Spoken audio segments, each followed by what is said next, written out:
Dans cette vidéo, vous allez apprendre à calculer la limite de la fonction f lorsque x tend vers plus infini. Limite de f de x lorsque x tend vers plus infini. Si je remplace ln de plus infini, avec le polynôme, je prends seulement x. Le signe, je vais l'écrire. Je prends seulement x. Parce que avec un polynôme, en plus ou moins infini, on n'a pas besoin de prendre tout, on prend juste une partie. Donc là, on a moins infini. Plus infini, moins infini, c'est une forme indéterminée. Lévant l'indétermination. Lévant l'indétermination. Je rappelle la fonction f de x égale, c'est ln de x moins x plus 2. La façon la plus simple pour lever l'indétermination avec ln, c'est de penser à une limite de référence. La façon la plus simple pour lever l'indétermination avec ln, c'est de penser à une limite de référence. Une limite de référence avec ln lorsque x tend vers plus infini. C'est la limite de ln de x sur x.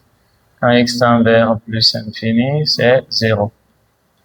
Plus généralement, limite de ln de x sur x exposant 1, lorsque x tend vers plus infini, ça donne 0. Avec la condition n positif, n n'est pas forcément un entier, mais un nombre qui est strictement positif. L'objectif, c'est de se ramener à obtenir l'une des formes. C'est une écriture en ligne. Une écriture en ligne, polynôme, ln, polynôme de degré 1. Là, on factorise par x. Pour une écriture en ligne, ln, polynôme du second degré, on factorise par x au carré. Pour une écriture en ligne, ln est polynôme de degré 3, on factorise par x au cube.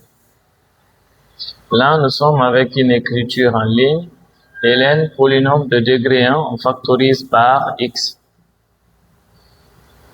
Factorise par x. Là, on écrit le terme ln de x, on divise par x.